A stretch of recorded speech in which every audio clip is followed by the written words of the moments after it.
A research institution in Canada has ranked Hong Kong's police force as the 6th best in the world for 2019.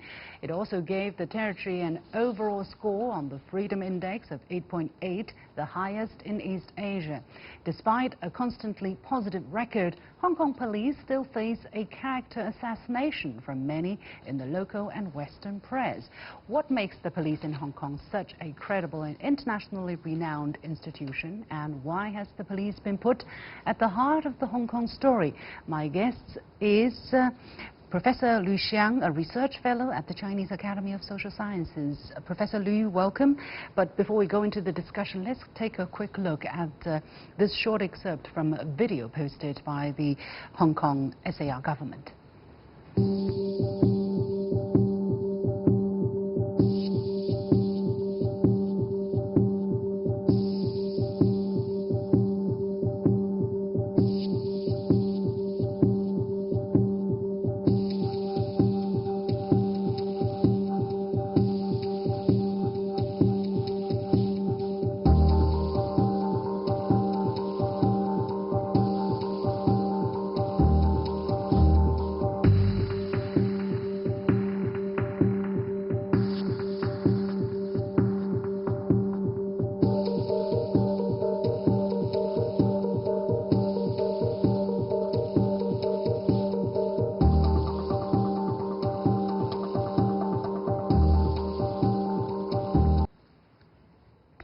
So I have also been joined by Lawrence Ma, a barrister and chairman of the Hong Kong Legal Exchange Foundation. Gentlemen, welcome to The Point. So that was a piece of video prepared by the SAR government highlighting some of the most difficult moments faced by the Hong Kong police during the past 7 months of riot and unrest in the city. Again, as I said, according to the Fraser Institute, in 2017 and 2018, before the unrest started, Hong Kong and its police were rated 8.7 and 8.9, which is the same figure as the year 2019. That's 7 months after the unrest unfolded. So I would like to go to Professor Liu first. Why do you think Hong Kong police have been able to maintain their high ranking in the world after all of these difficult months of fights, let's say, with people who want to break the law, and all of these alleged police brutality?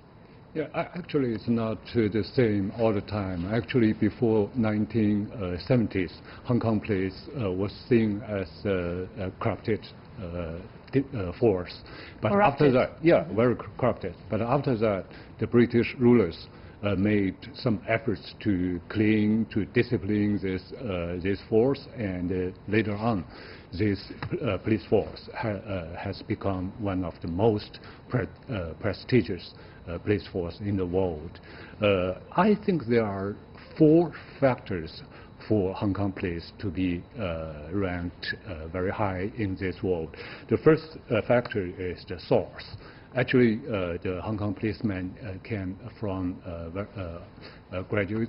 Many of them are from college graduates, and the second factor is that they are trained very well. For example, the current commissioner was trained not only in UK and the US, but also in mainland China. He was trained together with Chinese provincial directors of police. Okay. Yeah, and they have a very good discipline, and the fourth factor is that they have very good guidance for what to do in different circumstances. Yeah. So let me go to Lawrence in Hong Kong. Why do you think after 7 months of alleged police brutality, the rating still finds Hong Kong police to be such high quality, comparable to the best in the world? Well, first, because they are professionally trained. They are very well trained. They have undergone training, very regular training.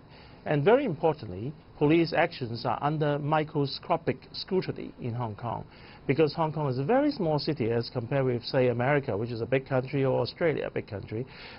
Every action, particularly riots and orders which would be closely monitored by the press, police are put under, any actions of the police are put under close microscopic scrutiny. So they have to be very careful of what they say, how they act, and how they react. So in order to be seen and so trained to be professionally dealing with this situation, they are very well constrained to handle the situation. So why do you think the police is always called into question when they receive such constantly high ranking from international organizations? And we're not just talking about this one particular ranking. I've also seen ranking by the World Economic Forum. They have a police reliability ranking, and Hong Kong also ranked very high. I haven't seen the 2019 number, but I have seen, for instance, constantly up till 2018, for instance, Hong Kong police has always enjoyed a very high reputation. And my question is, a good, high-quality police force won't change their behavior overnight, right? Professor Liu, what is your observation? Yeah, actually, you know, Hong Kong police has been facing very difficult situation. We see in Hong Kong, actually, two groups of protesters. One is called Yongwu Pai, die-hard protesters, die-hard fighters, or even. The other is called Heli Face, the so-called peaceful and rational and non-violent groups. But not all these peaceful protesters are really peaceful. Actually, some of them are how to say, complicit with the radical extremists.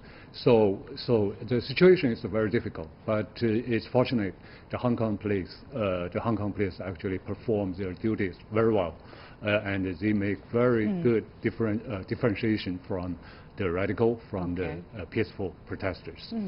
Lawrence, despite the high ranking and despite the police doing a very good job in terms of containing the number of casualties, for instance, in 7 months of unrest, not one single death has been caused because of confrontation with police. Despite that, I do sense while I was in the city a high degree of doubts, let's say, on the neutrality, on the conduct of the police, and a lot of ordinary people are also calling into question the behavior of the police. How do you explain that, Lawrence? Well, the police in Hong Kong is actually embroiled in the middle of a political conflict between the American interest and the Chinese interest.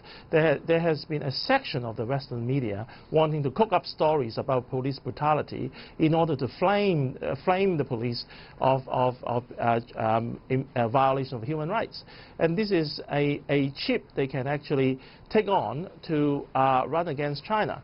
So this is the problem, that no matter how well Hong Kong police and how polite and how well-mannered and how professional they handle the current riot situation, the protesters always wanted to get up an excuse so that they would be able to point to some fact of police brutality and flame the police and ruin its reputation and try to say that Hong Kong has not protected human rights.